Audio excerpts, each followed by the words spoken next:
A Mano Limpia, vamos a darle ahora la bienvenida, las buenas noches, por una parte a Sergio Tálora, periodista del diario Las Américas. Hola, Sergio, bienvenido, gracias por estar aquí.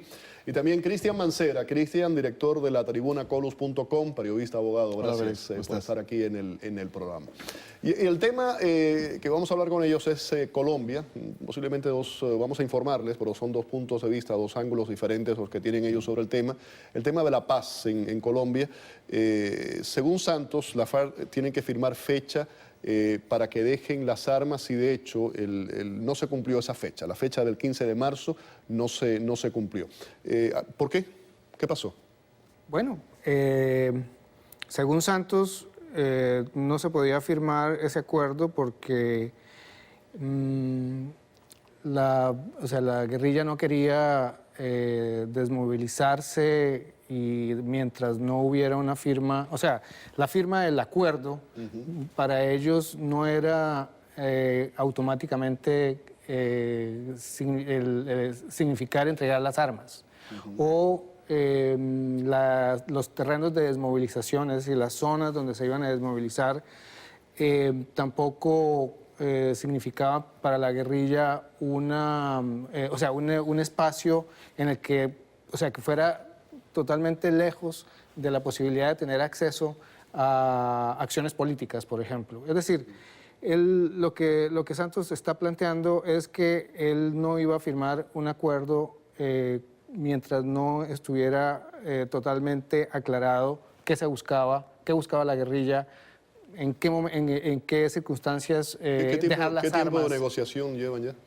Bueno, lo que pasa es que en este momento... Pues la pregunta es, ¿a estas alturas todavía no está claro qué persigue la guerrilla? No, ya hay 4 puntos, digamos, negociados. Son 2 puntos muy, muy difíciles. El primer punto es el proceso de desarme y dejación de armas o entrega de armas, que ahí hay una cuestión semántica que finalmente es lo mismo. Y lo segundo es cómo va a ser el proceso de desmovilización y en qué momento. Y hay un tercer punto, por supuesto. El tercer punto es en qué momento empieza la justicia transicional, o sea, y el tema de las amnistías. ¿Esto es una amnistía, es un proceso de paz, es una rendición incondicional? Hay varias, ¿cómo lo ves? Bueno, pues la guerrilla ha planteado de que esto es una amnistía, está buscando un proceso de paz, en fin, la guerrilla creo que está buscando sacarle a esto el mayor provecho posible, pero frente a lo que dice Sergio hay lo siguiente a reseñar. A mí me parece bastante irresponsable que el gobierno no supiera a esas alturas del partido cuál iba a ser el mecanismo de entrega de las armas de la guerrilla. Entonces me parece que si la guerrilla, como se ha planteado, que van a unos territorios específicos en donde van a estar, digamos, aglomerados para esta supuesta entrega de armas, me parece que lo más pertinente es que el gobierno defina de una vez por todas a quién la FARC le va a entregar las armas, si se las va a entregar a las Naciones Unidas o a quién le va a entregar las armas, porque no podemos esperar que la guerrilla supuestamente firme un acuerdo de paz y que de una y otra manera esas armas queden en manos de personas que no tengamos la plena confianza de que van a garantizar que las armas no vayan a volver otra vez a flujo de otras personas que vayan a entrar en el conflicto. Pero lo más grave es lo siguiente, Sergio, y es que por más que haya firma de acuerdo o por más que haya dejación de armas, nada nos garantiza de que estos desmovilizados de la guerrilla van a caer en manos del ELN, porque el ELN de una manera u otra no se ha desmovilizado, no hay acuerdo de paz con el ELN, y estos guerrilleros que queden sueltos, que de pronto no vamos a saber si realmente se van a entregar o no se van a entregar, de una y otra forma van a terminar combatiendo y armando otro show otros 4 años después. Esas son suspicacias de si van a estar o no va a estar el ELN, y de todas maneras va seguramente a iniciar un proceso de paz, pero como hablábamos en otro momento, es una guerrilla totalmente distinta a las FARC, primero. Segundo, yo creo que el tema es los tiempos, es decir, si se firma el acuerdo de paz, al firmarse el acuerdo, la guerrilla se va a desarmar o primero tiene que haber una serie de garantías para después sí desarmarse. Es decir, hay un tema que realmente es difícil y creo que hay que ponerlo sobre la mesa con claridad, y es el tema de los paramilitares. El uribismo ha insistido, y sobre todo quienes dicen que ese argumento es un argumento para dilatar la negociación, dicen que en Colombia definitivamente el tema paramilitar no existe, que lo que existen son bandas criminales. Según Kerry dijo hace unos días a un periodista de una cadena en español aquí en los Estados Unidos, la violencia actualmente, según él, viene por parte de los paramilitares. Es que mira, hay un estudio de todas maneras muy serio. Pero eso no concuerda con una serie de números, por ejemplo, de la ONU, de una serie de colombianos que abandonaron el país durante 2015, y si sumamos los números que lo hacen por las FARC, los números la cantidad que lo hace por el Ejército de Liberación Nacional, se aproxima a un 66-67%. Bueno, la cifra que yo tengo en relación con el tema paramilitar es el 40% de grupos tienen algo que ver, o mejor dicho, se asemeja un poco a lo que eran los antiguos paramilitares. Hay un 30% que son grupos regionales que protegen básicamente rentas ilegales, es decir, la minería ilegal y el narcotráfico. Y hay otro 30% que son mercenarios que pueden matar al mejor postor. Es decir, esas tres, digamos, esos tres elementos son elementos que hacen, y teniendo en cuenta lo que pasó ya hace 20, 15 años con el tema de la Unión Patriótica, un grupo, digamos, que resultado de la desmovilización de la primera negociación que hubo en Colombia, digamos, con las FARC en 1985, que era una desmovilización a cuentagotas, digamos, no es la desmovilización que se está planteando ahora. Ese grupo lo aniquilaron, fueron cerca de 3.000 personas las que mataron. Entonces, ese antecedente es un antecedente que pesa frente al tema de la negociación con el gobierno. La negociación está muy madura. Lo que pasa es que en este momento, además, hay un tema fundamental, y eso también se sabe muy claramente en Colombia.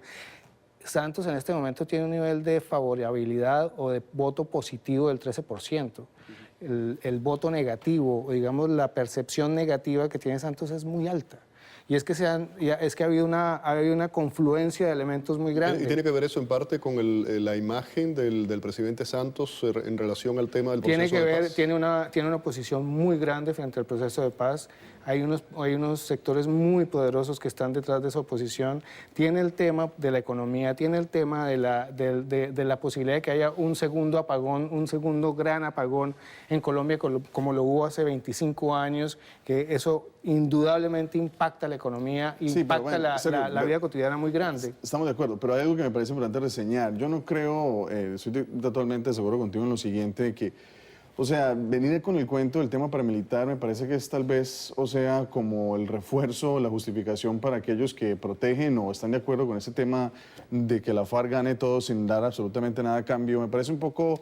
A ver, los paramilitares desaparecieron hace mucho tiempo, están prácticamente los grandes líderes presos acá, algunos han retornado a Colombia, pero la mayoría están presos.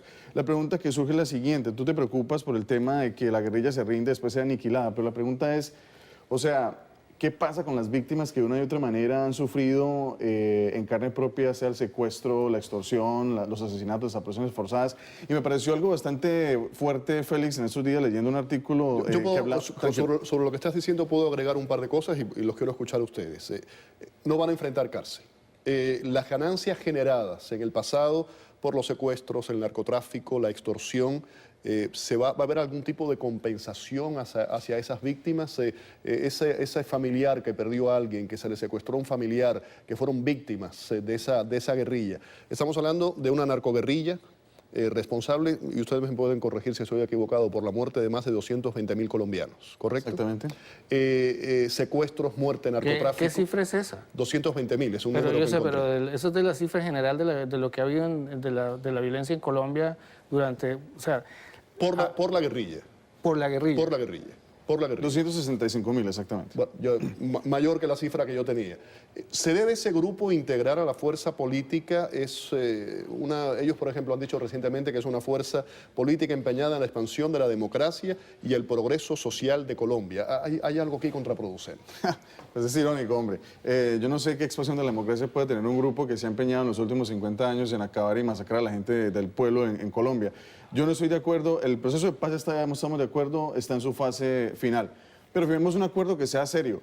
Y aquellos que duden de la capacidad del ELN de convertirse en un grupo fuerte son personas, tú decías que sos suspicaz, me parece que más bien eso es una ilusión pretender pensar que si el ELN no está en el proceso de paz vamos a tener paz en Colombia. Eso es una gran mentira y por eso hace que este proceso de La Habana sea una farsa, porque si el ELN no está dentro de la negociación vamos a tener un grupo remanente y los que no se estén de acuerdo con el proceso de paz con la FARC van a seguir con el conflicto armado en Colombia y nos va a quedar bien difícil pacificar el país. Lo más irónico es que estamos comprometiendo recursos de Estados Unidos para fomentar un plan de paz de Colombia en donde ni siquiera estamos legalizando otro grupo muy importante como el ELN. Entonces, sin esa ecuación importante no creo que haya paz duradera en el país y déjame te añado algo para terminar, Félix. Lo que dice Jim Carrey, que aparte de todo Estados Unidos va a proteger a las FARC después del acuerdo, hombre, eso me parece una ironía. ¿Y quién ha protegido a las víctimas de tantas personas en Colombia? Tengo que ir a una pausa, regreso con la respuesta de Sergio. Quédese con nosotros. Seguimos aquí a Mano Limpia. Sergio Tálora, periodista del diario Las Américas, también Cristian Mancera, director de la tribuna colus.com. Sergio le iba a contestar lo que había dicho Cristian anteriormente. Sí, bueno, que el ELN quede falte por negociar no quiere decir que la paz o que ese proceso se invalide. Todo lo contrario, creo que las FARC ha sido un factor de desestabilización muy grande en Colombia. Y el hecho de que se pueda llegar a una negociación con las FARC es un factor muy positivo para el país, es un factor, es decir, es un factor que nos libera de una historia muy grande de dificultades, de unas tragedias impresionantes y evidentemente hay muchas víctimas, y hay muchas víctimas de las FARC. Pero creo además, y creo que lo leía hoy en el diario El Tiempo de Bogotá, el proceso con el ELN es un proceso que de todas maneras se viene desarrollando. No está tan avanzado, por supuesto, como el de las FARC, pero el ELN en algún momento tendrá que negociar con el gobierno colombiano. Quiero leer rápidamente un tuit que tengo aquí, quiero saber el punto de vista de los dos y me queda poco tiempo. Miguel Gómez Martínez, sobrino del asesinado candidato presidencial Álvaro Gómez, tuteó que por qué los de Bruselas son criminales y los que pusieron la bomba en el Nogal, donde las FARC explotaron una bomba en 2003, son ideólogos y merecen impunidad. Bueno, evidentemente el hecho terrorista del Nogal, la guerrilla por supuesto lo niega, pero nosotros no lo negamos. Es decir, cuando digo nosotros, los ciudadanos, quienes de alguna u otra forma vivieron esa tragedia. Lo que pasa es que además forzar el tema de Bruselas, es decir, a las FARC, para ponerlo claramente, la han comparado con el grupo terrorista de moda. Primero fue Al-Qaeda, ahora es ISIS o el Estado Islámico. No sé después qué será. Yo creo que las FARC tienen una circunstancia muy específica y una historia muy concreta en Colombia.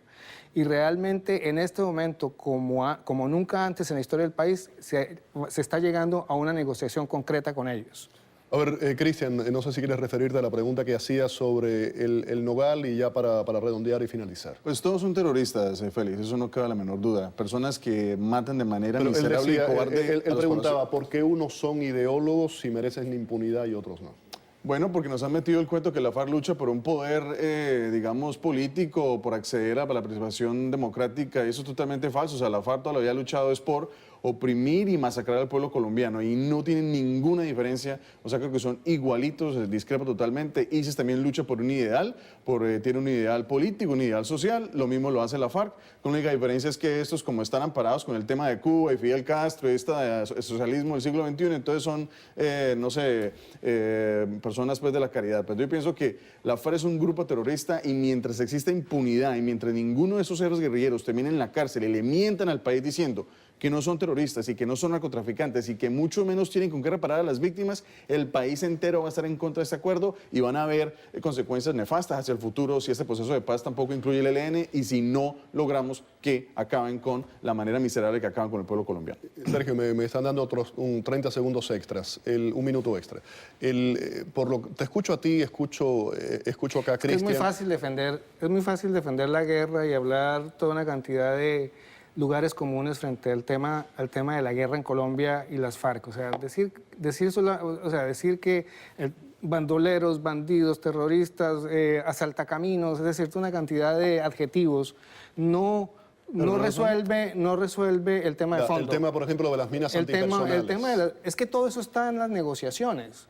Es decir, el tema, plantear que el gobierno, yo no soy santista, pero sí apoyo el proceso de paz, plantear que un gobierno como el de Santos y un presidente como Santos, que tiene una carrera política reconocida y que fue ministro de Defensa y que combatió a las FARC como ninguna otra persona, digamos, dentro del gobierno, que va a negociar sin tener claridad de qué va a pasar con todos esos procesos, con el narcotráfico, con las minas antipersonales. El punto básico tuyo es que hay buena fe, lo que hay distintos puntos de vista en todo esto. Me tengo que ir. No se puede confiar a ciegas, Félix. Gracias, Cristian.